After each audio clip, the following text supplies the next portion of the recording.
नमस्कार दोस्तों। पिछली वीडियोज़ में हमने जाना था कि संविधान क्या होता है, संविधानवाद क्या होता है और राज व्यवस्था क्या होती है। राज व्यवस्था और संविधान एक दूसरे के उद्देश्यों की पूर्ति के लिए कैसे कार्य करते हैं।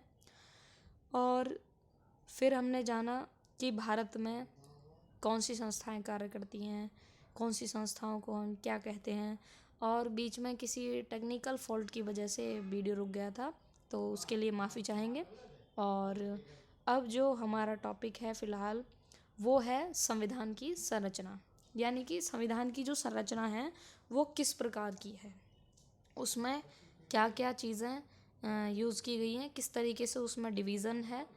तो संविधान को भागों में बांटा गया है।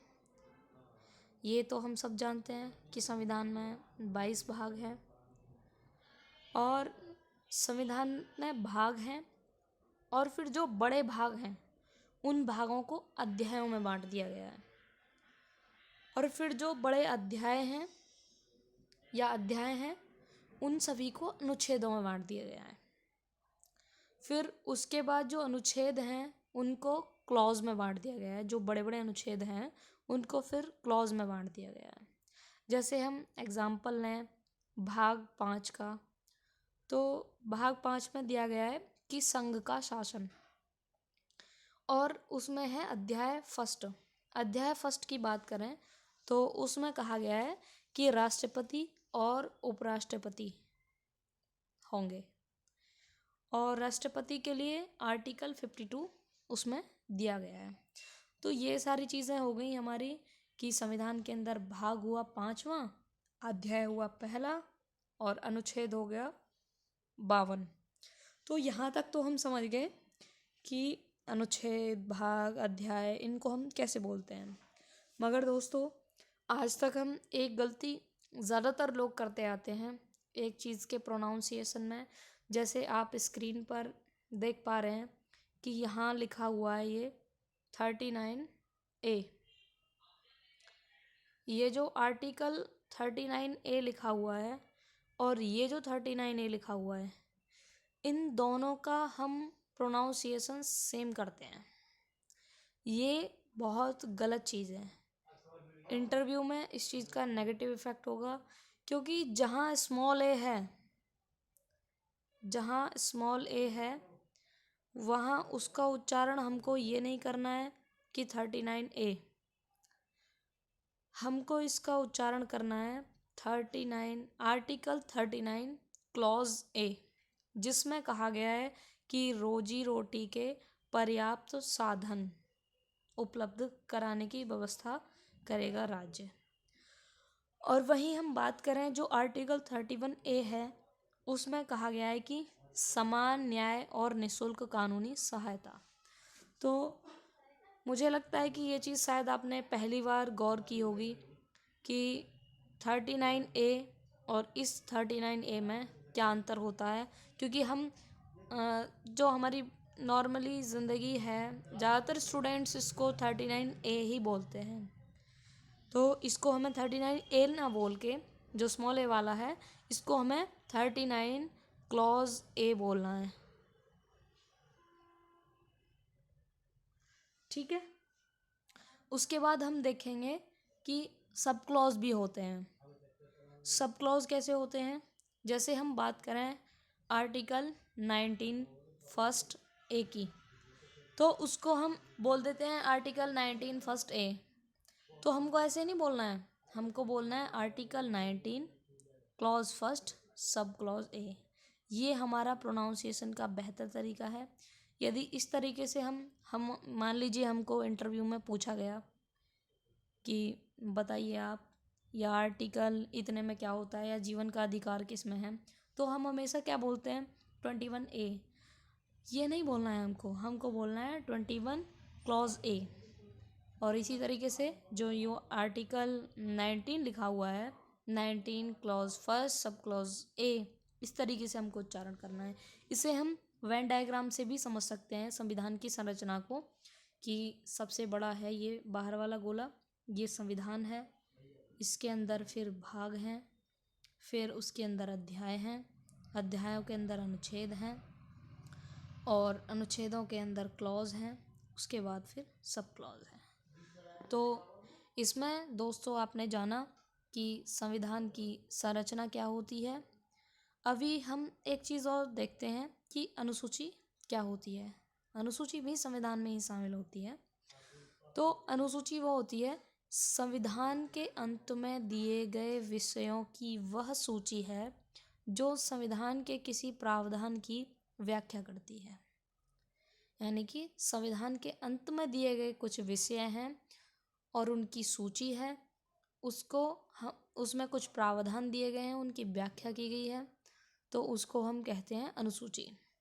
क्योंकि ऐसा है कि जब हमारा संविधान शुरू होता है आर्टिकल फर्स्ट से, तो यदि आर्टिकल फर्स्ट में हम देखें तो उसमें दिया गया है कि इंडिया अर्थात भारत राज्यों का एक संघ होगा। तो राज्यों का संघ यानी कि 28 हमारे स्टेट हैं, उनके विषय में अगर पहले चैप्टर में ही इतना बड़ा दे दिया जाएगा, पहले आर्टिकल में ही इतना बड़ा दे दिया जाएगा, तो वो थोड़ी बोरिंग सिचुएशन हो जाएगी। इतना बड़ा एक ही अनुच्छेद चला जा रहा है बहुत सारे पेजेस तक। तो इसीलिए संविधान में क्या किया गया है कि जो बहुत बड़े बड़े अनुच्छेद हैं उनको जब आर्टिकल्स डिफाइन किया गया है तो वहाँ पे थोड़ा शॉर्ट में दिया गया है और स्पेशल रूप से उनको संविधान के पीछे अनुसूची में व्याख्या की गई है। ठीक है, जिस तरीके से आप न्यूज़पेपर में देखते हैं कि फ्रंट पेज पे खबर को लाना पड़ता है, लेकिन फ्रंट पेज पर उसकी पूरी व्याख्या नहीं होती बल्कि उसका थोड़ा निचोड़ शामिल होता है। बाकी उसमें नीचे लिखा होता है कि पेज इतने पर शेष देखें। उसी तरीके से हमारा जो आर्टिकल फर्स्ट है, जितने भी आर्टिकल्स अनुसूचियों से संबंधित हैं उनमें लिखा हुआ है कि अनुसूची इतने में देखें। तो अनुसूचियाँ इस तरीके से अपना रोल निभाती हैं, उनके अंदर ये चीज़ होती है, यानी कि जो संविधान के अनुच्छेद हैं उनकी व्याख्या करती है, उन विषयों की व्याख्या करती है। ठीक है, तो दोस्तों अब तक हमने जाना कि संविधान की संरचना क्या होती है। अब हम जानेंगे कि संविधान का परिचय। मान लीजिए हमको निबंध लिखना पड़ जाए संविधान के ऊपर ही, तो हम कैसे लिखेंगे। तो संविधान के परिचय की अगर हम बात करें तो संविधान में एक चीज़ होती है संविधान का दर्शन, एक चीज़ होती है संविधान में सरकार का गठन, और अगली जो चीज़ है वो है विविध। यानी कि पूरे संविधान में इन तीन चीज़ों का वर्णन है। तीनों चीज़ें संविधान को पूर्ण बनाती हैं। अब संविधान के दर्शन की बात करें, दर्शन क्या होता है। दर्शन मतलब कि भविष्य के भारत की परिकल्पना। दर्शन का अर्थ है यहाँ पर कि भविष्य के भारत की परिकल्पना, यानी कि जो हमारे संविधान सभा के सदस्य थे, जो हमारे कॉन्स्टिट्यूशन मेकर्स थे, तो वो भविष्य के भारत की कैसी परिकल्पना करते थे, वो कैसा भारत चाहते थे, वो हमारा जो पोर्शन होगा वो सब दर्शन में आएगा। और उसके अलावा अगर हम बात करें तो दूसरा पॉइंट है हमारा सरकार का गठन, हम अभी उस पर भी चर्चा करेंगे। तो संविधान का लगभग एक तिहाई भाग है वो लगभग दर्शन से संबंधित है, और लगभग 50% जो भाग है वो सरकार के गठन से है, और लगभग 15 से 20% जो हमारा भाग है संविधान का वो विविध से संबंधित है। अगर हम बात करें दर्शन की, तो दर्शन में क्या क्या शामिल होता है। मान लीजिए पीटी में क्वेश्चन आ जाता है कि संविधान का दर्शन व्यक्त करते हैं। ऑप्शन 1 ये, 2 ये, 3 ये, 4 ये। तो अब नीचे ऑप्शन दिए हों कि 1 2 3 2 3 4 2 3 1 2 3 4। तो यदि इस तरीके का क्वेश्चन है तो हमको सभी पर क्लिक करना है, जो 1 2 3 4 लिखा हो उस पर क्लिक करना है। ठीक, और यदि क्वेश्चन ये आ जाए कि निम्न में से कौन सही है जो संविधान के दर्शन को प्रस्तुत करता है। अगर क्वेश्चन ऐसा है तो हमारा आंसर ये सही होगा, प्रस्तावना, ना कि मौलिक अधिकार, राज्य के नीति निर्देशक तत्व, मौलिक कर्तव्य। दोस्तों अक्सर हम लक्ष्मीकांत में इस तरीके की चीज़ें नहीं पढ़ पाते हैं, ये एकदम सटीक उत्तर हम नहीं ले पाते हैं, क्योंकि हम केवल यही पढ़ते हैं कि संविधान का दर्शन ये होगा, लेकिन जब हमारे चारों बिंदु आंसर में दिए हों तब उनमें से सबसे सटीक किसको छांटेंगे, ऐसा शायद हमको नहीं मिल पाता है। और हम अक्सर ऐसे क्वेश्चंस में कंफ्यूज हो जाते हैं और 2 नंबर से अपने सिलेक्शन से दूर हो जाते हैं। तो इसीलिए दोस्तों जब ये चारों ऑप्शन दिए हों तो उस समय हमको प्रस्तावना में से क्लिक करना है, और जब ये ऑप्शन इस तरीके से दिए हों 1 2 1 2 3 2 3 4 1 2 3 4, तो उसमें हमको सभी को क्लिक करना है। ठीक है, अब हम बात करेंगे कि विविध क्या होता है। सरकार का गठन अभी हम समझेंगे, लेकिन विविध में हमारे में क्या क्या शामिल होता है। तो विविध में होता है निर्वाचन, निर्वाचन प्रणाली, निर्वाचन मंडल, जो भी स्थिति होती है निर्वाचन से संबंधित वो सब विविध में आती है। नागरिकता संबंधी प्रावधान वो सब विविध में आते हैं। पंचायती राज संबंधी प्रावधान वो भी सब विविध में आते हैं। नगर पालिका संबंधी प्रावधान वो भी विविध में आते हैं। केंद्र राज्य संबंधी प्रावधान वो भी विविध में आते हैं। ठीक है, अब हम जानेंगे कि सरकार के गठन के लिए क्या प्रावधान है। तो दोस्तों सरकार, सबसे पहले हम जानेंगे कि सरकार होती क्या है। सबसे पहले हम देखेंगे कि सरकार क्या होती है। सरकार वह संस्था है जो शासन चलाने का कार्य करती है। ठीक, सरकार वह संस्था है जो शासन चलाने का कार्य करती है। ठीक है, और गवर्नमेंट जो है वो हमारे यहाँ पे 3 रूप में कार्य करती है। एक विधायिका के रूप में कार्य करती है, एक कार्यपालिका के रूप में कार्य करती है, और एक न्यायपालिका के रूप में कार्य करती है। विधायिका भी शासन का संचालन करती है, कार्यपालिका भी करती है, और न्यायपालिका भी करती है। ठीक है, अगर हम विधायिका की बात करें तो दोस्तों विधायिका कानून निर्माण का कार्य करती है, कानून निर्माण के माध्यम से शासन का संचालन करती है। और अगर हम कार्यपालिका की बात करें तो वो कानून को लागू करके शासन का संचालन करती है। और अगर हम न्यायपालिका की बात करें तो वो विवादों के निपटारण के माध्यम से शासन का संचालन करती है। तीनों शासन का संचालन करते हैं तभी गवर्नमेंट के अंदर आते हैं। आपको ध्यान रहे कि कार्यपालिका जो होती है हमारी वो 2 प्रकार की होती है, एक राजनीतिक कार्यपालिका, एक प्रशासनिक कार्यपालिका। जो राजनीतिक कार्यपालिका होती है दोस्तों वो अस्थायी होती है। अस्थायी मतलब उसका विघटन होता रहता है, जैसे कि मंत्रिपरिषद।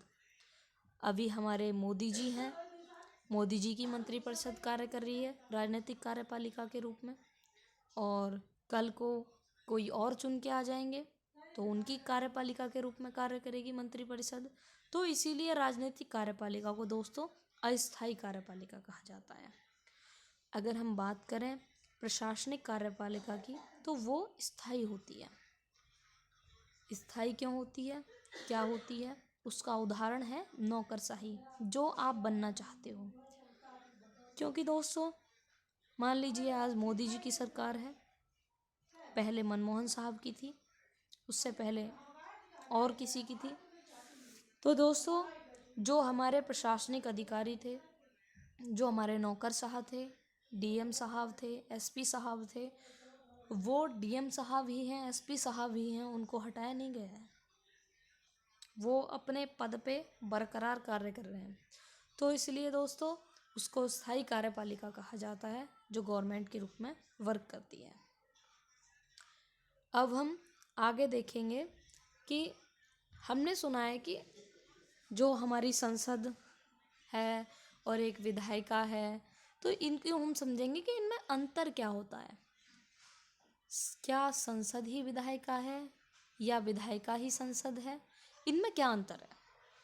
तो दोस्तों, संसद की अगर हम बात करें, सबसे पहले आप ये जानिए कि हमने अभी विधायिका को आपको पीछे बताया कि विधायिका का मतलब होता है कि कानून निर्माण करने वाली संस्था। जब हमने आपको बताया कि कानून निर्माण करने वाली संस्था विधायिका है, तो आपके दिमाग में एक सवाल उठता होगा कि हमारे यहाँ पर कानून का निर्माण संसद करती है। तो दोस्तों, इसे हम इस तरीके से समझेंगे कि मान लीजिए कोई शहर है, बुलंदशहर ले लो या नोएडा ले लो, कुछ भी ले लो, तो उस शहर में यदि एक डीएम साहब का पद है, ठीक, उस डीएम साहब के पद पर आज कार्य कर रहे हैं, मान लीजिए अनुज नाम के कोई, आज अनुज काम कर रहे हैं मान लीजिए, और कल को इसकी जगह हो जाता है अनूप, ठीक, तो पद वही रहा, पद वही है, केवल ये नाम बदल गया, काम वही है। आया समझ में?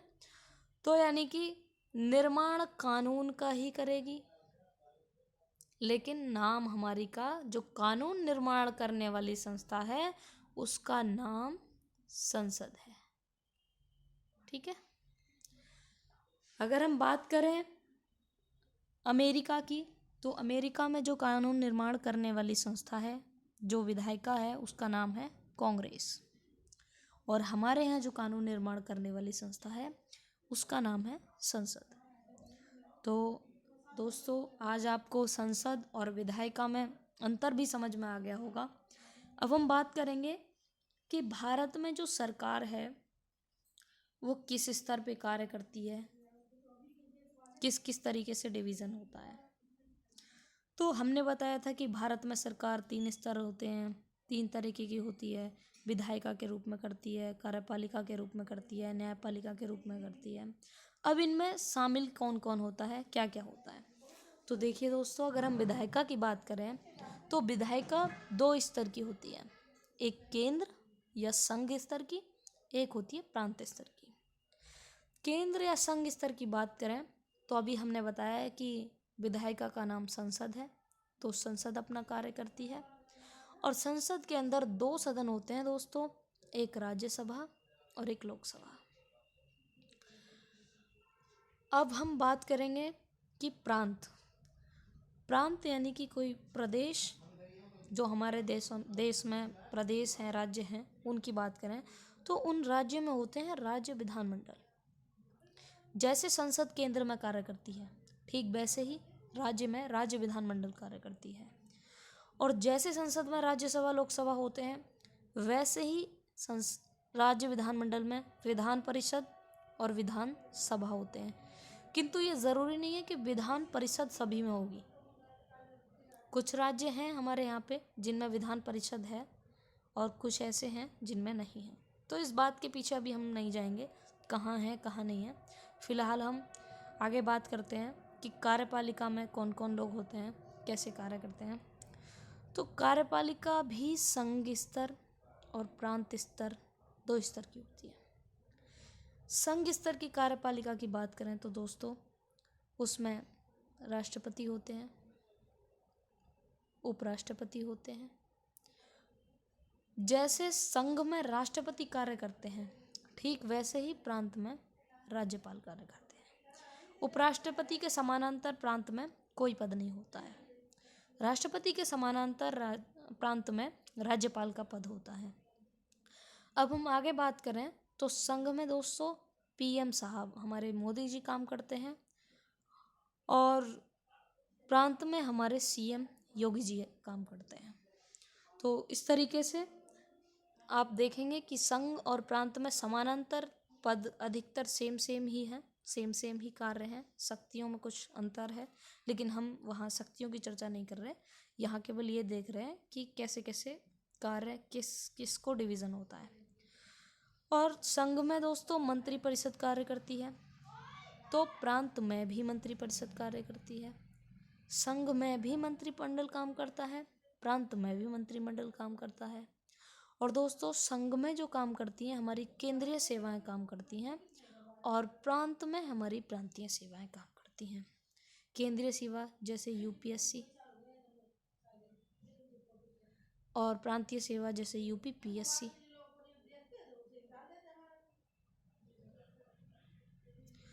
अब हम देखेंगे दोस्तों कि न्यायपालिका के स्तर पर या न्यायपालिका अपना कैसे काम करती है, कैसे कैसे उसका आपस में विभाजन है। जिस तरीके से यहाँ हमने देखा कि विभाजन था, तो न्यायपालिका में क्या है, सर्वोच्च स्तर पे होता है सुप्रीम कोर्ट। सुप्रीम कोर्ट के बाद होता है हमारा हाई कोर्ट। उसके बाद डिस्ट्रिक्ट कोर्ट्स होते हैं दोस्तों, और फिर अन्य कोर्ट्स होते हैं। तो यहाँ तक हमने जाना कि भारत में सरकार के जो स्तर होते हैं उन पे वो कैसे कैसे कार्य करती है। अब हम आगे देखेंगे। अब दोस्तों मैंने आपसे बोला था कि हम जीरो से हीरो बैच में काम कर रहे हैं, क्योंकि हमें आगे पढ़ने से पहले कुछ बेसिक पॉइंट्स की जानकारी होनी चाहिए। क्योंकि ये अब तक जो हमने पढ़ा ये वो शब्द थे जो आगे हम पढ़ेंगे तो बीच में बार बार आएंगे। हो सकता है उन चीज़ों का अगर मीनिंग नहीं पता है तो हम चीज़ों को ठीक से क्लियर ना कर पाएँ। इसी तरीके से मैंने इसी क्रम में एक टॉपिक और शामिल किया है जिसमें है बहुमत के प्रकार। तो दोस्तों जब हम आगे पढ़ेंगे तो वहाँ पे बीच बीच में आएगा। इससे जैसे आप डेली न्यूज़ पढ़ते हैं तो कहा जाता है कि ये विधेयक प्रभावी बहुमत से पास हो गया, ये सिंपल मेजॉरिटी से पास हो गया। तो उसके लिए समझ आपकी बन जाए तो हमने सोचा कि पहले बहुमत को क्लियर करा देते हैं, बहुमत की समझ हो जानी चाहिए आपको। तो अब हम देखेंगे दोस्तों कि बहुमत कितने प्रकार के होते हैं और कौन कौन सी जगह उनका प्रयोग होता है, किस किस चीज़ में प्रयोग होता है, कैसे होता है। तो आज बहुत सारी चीज़ें क्लियर होने वाली हैं दोस्तों। आप धैर्य बना के वीडियो को देखते रहिए, और अगर उपयोगी लग रहा हो तो लाइक भी करिए, शेयर भी करिए, अपने दोस्तों तक पहुंचाइए। तो दोस्तों हम देख रहे हैं कि बहुमत के प्रकार। सबसे पहला प्रकार होता है साधारण बहुमत। साधारण बहुमत में क्या होता है कि जो उपस्थित और मतदान करने वाले सदस्य होते हैं उनका बहुमत 50% + 1। यानी कि हमारे जो सदन है उसमें यदि हम देखें तो उसमें कुल संख्या होती है 543। मान लीजिए अब साधारण बहुमत से किसी बिल को पास करना है तो वहाँ कैसे करना होगा। यानी कि जो लोग उपस्थित हैं और जिन्होंने वोट किया है उनका 50% + 1 होना चाहिए। और दोस्तों जब बहुमत की बात आती है तो व्हिप होते हैं हर पार्टी के, व्हिप जारी होता है। व्हिप मतलब निर्देश जारी होता है मतदान के लिए। तो मान लीजिए हम लोकसभा का उदाहरण लेते हैं। आज दोस्तों बिल्कुल क्रिस्टल क्लियर होने वाला है आपका बहुमत, एक एक पॉइंट क्लियर हो जाएगा।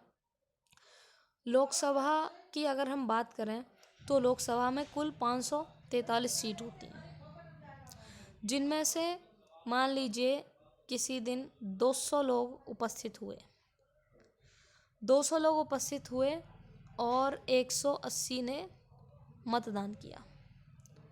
तो हमने आपको क्या बताया था फॉर्मूला कि 50% + 1। जब हमने बताया कि 50% + 1 होता है इसका, तो जब 180 लोग आए तो 180/2 + 1, तो ये हो गया हमारा 91। अब दोस्तों 91 लोग अगर किसी विधेयक के पक्ष में मतदान करते हैं तो वो पास हो जाएगा, अन्यथा नहीं होगा। तो दोस्तों ये तो एक सम संख्या थी, तो हमने इसको कर लिया। अब देखते हैं कि विषम संख्या का मामला क्या होता है। मान लीजिए किसी दिन सदन में 179 लोग आए। जब 179 लोग आए तो उसमें हमको क्या करना होता है कि जितनी संख्या आई उसका हम पहले क्या लगाते थे इसमें कि 180 बटे 2 प्लस 1, क्योंकि यहाँ था 50% प्लस 1। लेकिन जब संख्या हमारी विषम हो तब हमको क्या करना है, विषम संख्या का 50% निकालेंगे हम। तो हमने निकाला तो 89.5% आया। तो दोस्तों आज तक शायद आपको ये बात क्लियर नहीं होगी, इसमें हमको 1 जोड़ने की आवश्यकता नहीं पड़ती है, केवल इसके साथ ही हम प्लस 1 करेंगे, इसके साथ हम नहीं करेंगे। क्यों? अब ये हमारा आंसर आया 89.5। एक चीज़ आप आज समझ लीजिए, जब पॉइंट के बाद की संख्या की अगर हम बात करें, जब पॉइंट के बाद 1 2 3 4 इतना आए तो पुरानी संख्या ली जाती है।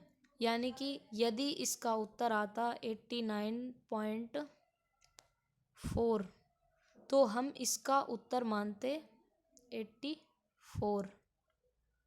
ठीक है, तो यानी कि अगर 84 लोग किसी विधेयक के पक्ष में मतदान करते हैं तो वो पारित माना जाएगा। अगर पॉइंट के बाद संख्या 0.5, 0.6, 0.7, 0.8, 0.9 आता है तो संख्या मानी जाएगी अगली। जैसे यहाँ पे है 89.5, तो यहाँ ये दूसरा वाला लगेगा, क्योंकि 0.5 है यहाँ पे, इसलिए हमने यहाँ पे 90 लिया। यानी कि 90 लोग अगर किसी विधेयक के पक्ष में मतदान करेंगे तो वो विधेयक पास मान लिया जाएगा। ठीक है दोस्तों, अब शायद ये वाली बात आपको पता ही नहीं होगी इस तरीके से, और पता थी तो बहुत अच्छी बात है। और एक बात और बताएंगे दोस्तों कि सबसे ज़्यादा प्रयोग जो होता है वो साधारण बहुमत का ही होता है। सबसे ज़्यादा प्रयोग साधारण बहुमत का प्रयोग अब किस किस चीज़ में होता है दोस्तों? साधारण विधेयक जो पास होते हैं उसमें साधारण बहुमत का प्रयोग होता है। जो धन विधेयक पास होते हैं उसमें भी साधारण विधेयक का प्रयोग होता है। जो वित्त विधेयक पास होते हैं दोस्तों उसमें भी साधारण विधेयक का प्रयोग होता है। और जो संसद में प्रमुख प्रस्ताव लाए जाते हैं दोस्तों उसमें भी साधारण विधेयक का होता है प्रयोग। जैसे अविश्वास प्रस्ताव हुआ, निंदा प्रस्ताव हुआ, गिलोटिन प्रस्ताव हुआ, काम रोको प्रस्ताव हुआ, स्थगन प्रस्ताव हुआ, ध्यान आकर्षण प्रस्ताव हुआ। तो दोस्तों ऐसा एक क्वेश्चन आपके पीटी में आ सकता है कि निम्न में से कौन से विधेयक साधारण बहुमत से पास होते हैं या कौन सा विधेयक पास नहीं होता है। तो दोस्तों इस चीज़ को गौर करना है कि कौन सा विधेयक साधारण बहुमत से पास होता है और नहीं होता है। अब हम जानेंगे दूसरा विधेयक, दूसरा बहुमत, जिसका नाम है तत्कालीन बहुमत, जिसे प्रभावी बहुमत भी कहते हैं। तत्कालीन को इंग्लिश में बोलते हैं देन मेजॉरिटी, प्रभावी को इफेक्टिव मेजॉरिटी बोलते हैं। दोस्तों प्रभावी बहुमत शब्द का प्रयोग संविधान में कहीं नहीं किया गया है, इस बात का गौर दीजिएगा, क्योंकि ऐसे शब्दों पे सवाल आ जाते हैं कि इस शब्द का निम्न में से कौन से शब्द का प्रयोग संविधान में किया गया है। तो वहाँ पर ये हमारे याद की हुई चीज़ें, तैयार की हुई चीज़ें काम आएंगी दोस्तों, तो थोड़ा केयरफुल होकर पढ़िएगा। तो प्रभावी बहुमत का मतलब शब्द का प्रयोग संविधान में कहीं नहीं है। अब ये तत्कालीन बहुमत या प्रभावी बहुमत कैसे काम करता है, इसमें क्या संख्या होती है? तो दोस्तों इसमें होता है कि प्रभावी सदस्य संख्या हमको निकालनी पड़ती है, उनका बहुमत यानी 50% प्लस 1। अब प्रभावी सदस्य कौन होते हैं? वहाँ तो था कि प्रेजेंट एंड वोटिंग का 50% प्लस 1 था, लेकिन यहाँ पे प्रभावी सदस्य संख्या है। तो इसको निकालने के लिए दोस्तों एक फॉर्मूला है, ये जो आप स्क्रीन पर देख रहे हैं। प्रभावी सदस्य संख्या बराबर कुल सदस्य संख्या माइनस रिक्तियाँ। अब दोस्तों इस रिक्ति में कौन काउंट होता है? इस रिक्ति में दोस्तों उस चीज़ को लाते हैं, मान लीजिए कोई हमारे सांसद या विधायक चुने गए और उनकी डेथ हो जाती है, किसी ने त्यागपत्र दे दिया या किसी का निर्वाचन रद्द हो गया, अवैध निर्वाचन पाया गया, कोई बात पाई गई तो निर्वाचन को रद्द कर दिया, तो वो जो काउंटिंग होगी उन लोगों की वो सब हमारी रिक्तियों में काउंट तो हम इसको समझने के लिए हम मान लेते हैं कि हमारे जो कुल संख्या है वो तो हमको क्लियर पता ही है, 543 है। हम मान लेते हैं कि 2 की डेथ हो गई, 2 का त्यागपत्र हो गया और 3 का निर्वाचन रद्द हो गया। इस तरीके से हमने रिक्तियों की संख्या 7 मान ली दोस्तों। तो हमारी इफ़ेक्टिव जो मेजॉरिटी होगी वो हमारी 536 होगी। 536 ये संख्या आ गई यहाँ पे। और इसका क्या होगा, यहाँ पे क्या था दोस्तों, इस बात से कंफ्यूज मत होना कि 536 लोग होंगे तब कोई विधेयक हमारा पास होगा। नहीं दोस्तों, इसका मतलब है कि हम अभी इस पे भी गौर देंगे, क्योंकि क्या था यहाँ पे, प्रभावी सदस्य संख्या का बहुमत यानी कि 50% प्लस 1। तो ये जो संख्या निकली है ये अभी केवल प्रभावी सदस्य संख्या निकली है दोस्तों। ये हमारा तत्कालीन बहुमत का अंक नहीं निकला है। अभी हमको इसका 50% करना पड़ेगा और प्लस 1 करना पड़ेगा दोस्तों। तो इसका हमने 50% किया, प्लस 1 किया, तो ये संख्या आ गई 269। तो दोस्तों इसी तरीके से कोई भी संख्या होगी तो हम निकालेंगे तत्कालीन बहुमत। अब दोस्तों एक बहुत महत्वपूर्ण चीज़ शायद आप पहली बार जानेंगे कि इसका प्रयोग कहाँ कहाँ होता है इफ़ेक्टिव मेजॉरिटी का। इफ़ेक्टिव मेजॉरिटी के प्रयोग की अगर बात करें तो दोस्तों ये 8 जगह इसका प्रयोग होता है। और आज हम आपको उंगलियों पर रटवा देते हैं दोस्तों कि 8 जगह कौन कौन सी जगह प्रयोग होता है इफ़ेक्टिव मेजॉरिटी का। देखो दोस्तों, हमने आपको बताया था कि हमारे संघ में हमारी विधायिका होती है, उसके 2 सदन होते हैं, और प्रांत में हमारी विधायिका होती है, उसके 2 सदन होते हैं। तो दोस्तों उन दोनों सदनों के नाम यहाँ पे लिखे हुए हैं, राज्यसभा, लोकसभा, विधान परिषद, विधानसभा। तो दोस्तों इनके जो सभापति, उपसभापति, अध्यक्ष, उपाध्यक्ष जो होते हैं उनका जो रिमूवल होता है, पद मुक्ति होती है, तो उसके लिए जो प्रयोग किया जाएगा दोस्तों, तो उसके लिए तत्कालीन बहुमत का प्रयोग किया जाएगा। तो दोस्तों इस प्रकार हमने जाना 2 बहुमत के बारे में। अब तक हम जान चुके हैं कि कैसे प्रयोग होगा, कितना होगा और किन जगहों पर होगा। तो शायद आपकी बहुत सारी दुविधाएं खत्म हो गई होंगी। अब हम अगले बहुमत के बारे में जानते हैं दोस्तों। अब हम जानते हैं दोस्तों कि विशेष बहुमत क्या होता है। विशेष बहुमत, स्पेशल मेजॉरिटी इसे कहते हैं। विशेष बहुमत दोस्तों 3 प्रकार का होता है। विशेष बहुमत 3 प्रकार का होता है। इसमें क्या होता है, वहाँ पर अब तक जो हमने बहुमत पढ़े थे उसमें 50% की बात थी, +1 लेकिन यहाँ वो चीज़ नहीं है। यहाँ बात है 2/3। इसमें क्या होता है कि पहले प्रकार का, क्योंकि हमने बताया विशेष बहुमत 3 प्रकार का होता है, सबसे पहले हम चर्चा करेंगे कि पहले प्रकार का विशेष बहुमत क्या होता है। तो पहले प्रकार का विशेष बहुमत होता है कि उपस्थित और मतदान करने वाले सदस्यों का 2/3 बहुमत। जैसे दोस्तों हमने साधारण बहुमत में जाना था कि उपस्थित और मतदान करने वालों का 50% +1 था, लेकिन यहाँ पहले प्रकार का जो विशेष बहुमत है उसमें ऐसा नहीं है। उसमें है उपस्थित और मतदान करने वालों का 2/3 यानी कि 50% की जगह यहाँ 2/3 है। ठीक है दोस्तों। तो अगर हम बात करें लोकसभा की, उसमें 543 मेंबर्स होते हैं। मान लीजिए उस दिन 200 मेंबर उपस्थित हुए, 200 में से 180 ने मतदान किया। अब हम निकालेंगे 180 का 2/3, तो दोस्तों वो निकला 120। तो 120 मेंबर तब तक, जब तक एक विधेयक के पक्ष में मतदान नहीं करेंगे तब तक उसको पास नहीं माना जाएगा दोस्तों। अब हम विषम वाला भी देख लेते हैं दोस्तों, जैसे हमने पिछले में बताया था आपको। तो विषम वाले में मान लीजिए 179 लोग हैं, 200 लोग उपस्थित हुए, जिनमें से 179 ने मतदान किया। तो 179 का हम 2/3 निकालेंगे, तो इसका आंसर हो गया 119। जब तक 119 लोग, जब तक 119, दोस्तों 119 क्यों लिया, वो वाला नियम याद कीजिए, क्योंकि 0.3 है यहाँ पे। अगर यहाँ 0.5 होता तो 120 हो जाता, लेकिन यहाँ पर 119.3 है, इसलिए हमने यहाँ 119 ही लिया है दोस्तों, ठीक है।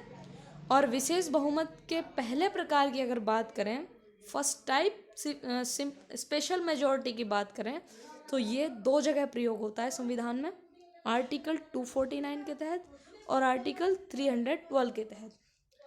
तो दोस्तों हमने फर्स्ट टाइप स्पेशल मेजॉरिटी को जान लिया, अब हम सेकंड टाइप स्पेशल मेजॉरिटी जानेंगे।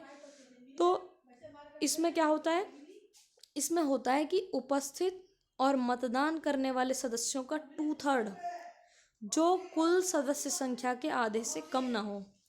दोस्तों थोड़ा गौर से सुनिएगा, अब तक जो हमने पढ़ा था सिंपल मेजॉरिटी में पढ़ा था कि उपस्थित और मतदान करने वालों का 50% +1 था, और स्पेशल मेजॉरिटी टाइप फर्स्ट में हमने पढ़ा कि उपस्थित और मतदान करने वालों का 2/3।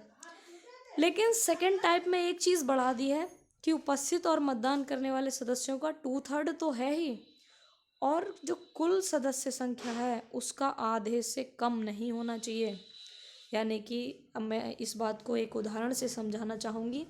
अगर हम लोकसभा की बात करें तो वहाँ पे कुल सदस्य संख्या 543 है, उसका कुल का आधा हो जाएगा 272। ठीक, मान लीजिए 1 दिसंबर को कोई बैठक हुई, उस बैठक में 310 लोग उपस्थित हुए, 310 लोग उपस्थित हुए, जिनमें से 300 लोगों ने मतदान किया, 300 लोगों ने मतदान किया और 200 लोगों ने पक्ष में मतदान किया और 100 लोगों ने विपक्ष में मतदान किया। ठीक है दोस्तों, 1 दिसंबर 2021 को बैठक हुई, उपस्थित 310 लोग हुए, मतदान 300 ने किया, 200 ने पक्ष में किया और 100 ने विपक्ष में किया। अब क्या करना है कि यहाँ ध्यान देंगे, अब यहाँ क्या लिखा है, उपस्थित और मतदान करने वाले सदस्यों का 2/3 बहुमत। तो उपस्थित कितने हुए, उपस्थित और मतदान, उपस्थित हुए थे 310, लेकिन मतदान कितनों ने किया, 300। तो उपस्थित और मतदान करने वाले टोटल कितने हैं, 300 लोग। तो 300 का हम 2/3 निकालेंगे, ये हो जाएगा 200। यानी कि पहली शर्त पूरी होगी, क्योंकि हमारी पहली शर्त है कि उपस्थित और मतदान करने वाले सदस्यों का 2/3 होना चाहिए। अब हम देखेंगे कि दूसरी शर्त भी हमको फॉलो करनी है। दूसरी शर्त क्या है कि आधे से कम ना हो, जो कुल सदस्य संख्या है उसका हमने आधा निकाला था 272।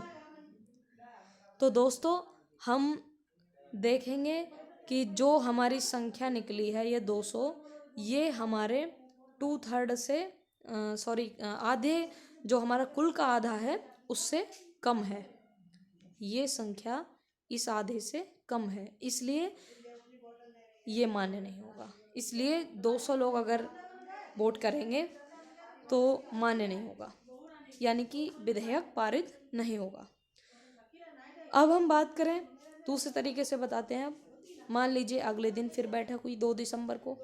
2 दिसंबर को 470 लोग उपस्थित हुए, जिनमें से 450 लोगों ने मतदान किया। मतदान किया तो 300 लोगों ने पक्ष में किया और 150 लोगों ने विपक्ष में किया। तो दोस्तों जो हमारे प्रेजेंट और वोटिंग करने वाले हैं उनका 2/3 निकालेंगे हम। तो हम 450 का 2/3 हम निकालेंगे, 450 का 2/3 होगा 300। तो जो 300 है, 300 आ गया, तो ये मान लीजिए किसी पार्टी को 300 मिल गए, तो ये पहली शर्त पूरी कर रहा है और दूसरी भी पूरी कर रहा है दोस्तों, क्योंकि 272 संख्या है हमारी आधे की, और ये होना चाहिए, आधे से कम नहीं होना चाहिए, अधिक हो जाए। तो क्योंकि ये 300 है, यानी प्रेजेंट एंड वोटिंग का 2/3 जो है वो अधिक है कुल बटे 2 से। दोस्तों ये बिल्कुल की पॉइंट में हमने आपको यहाँ पे दिया है।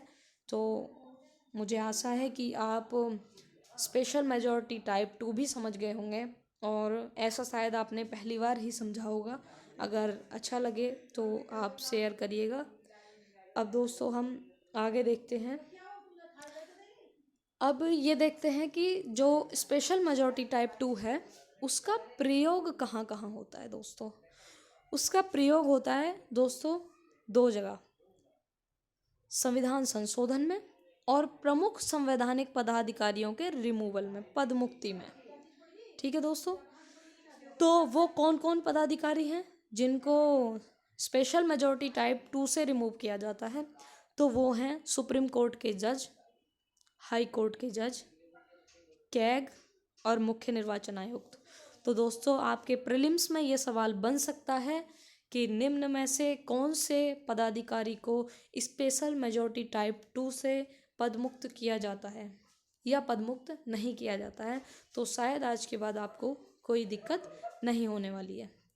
अब हम पढ़ेंगे कि स्पेशल मेजॉरिटी टाइप 3 इसमें कैसे होता है, इसमें क्या होता है। तो दोस्तों इसमें होता है कुल सदस्य संख्या का 2/3। मान लीजिए क्या, वो तो निश्चित है ही, अभी 543 है हमारी लोकसभा में, और स्पेशल मेजॉरिटी टाइप 3 से हमको पास करना है तो 543 का हमको 2/3 निकालना पड़ेगा, जो आती है संख्या 362। तो दोस्तों अगर 362 है तो विधेयक पास हो जाएगा, अन्यथा नहीं होगा। लेकिन इससे भी महत्वपूर्ण ये है दोस्तों कि इसका प्रयोग कहाँ होता है। तो दोस्तों स्पेशल मेजॉरिटी टाइप 3 का प्रयोग केवल एक जगह होता है, वो होता है राष्ट्रपति साहब के महाभियोग में। ठीक है दोस्तों। अब दोस्तों सबसे महत्वपूर्ण बात यह है कि जितनी भी मेजॉरिटी आपने पढ़ी, सिंपल मेजॉरिटी, इफेक्टिव मेजॉरिटी और स्पेशल मेजॉरिटी, इन सब में जो कठिन मेजॉरिटी होती है वो होती है हमारी स्पेशल मेजॉरिटी टाइप 3। और दोस्तों आज तक इसका कभी भी प्रयोग नहीं किया गया है।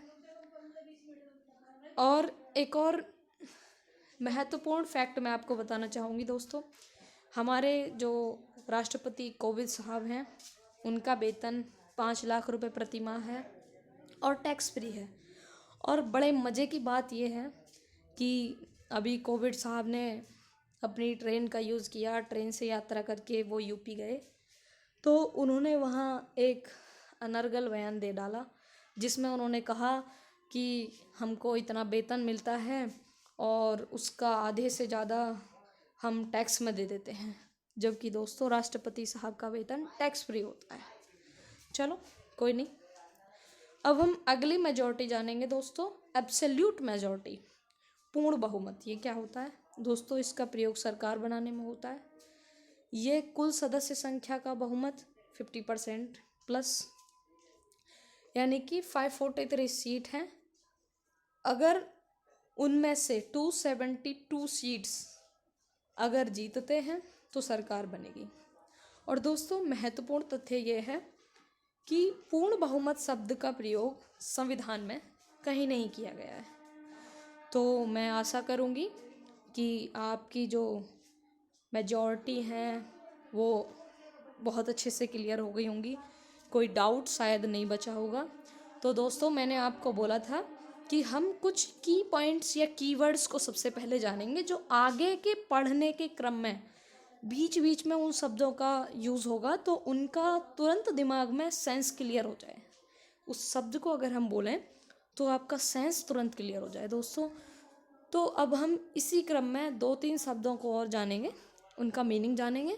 जैसे एक शब्द होता है दोस्तों कोरम या गणापूर्ति। गणापूर्ति क्या होती है दोस्तों?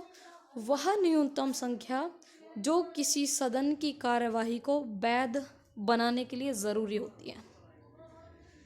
दोस्तों इस गणापूर्ति का प्रयोग केवल संसद में ही नहीं किया जाता है दोस्तों, हमारे संसद में, विधानमंडल में और यहाँ तक कि पंचायत की जो बैठक होती है ना दोस्तों, उसमें भी गणापूर्ति का प्रयोग किया जाता है। तो दोस्तों ये होती कितनी है, जो हमारे टोटल मेंबर्स होते हैं उसका 10%।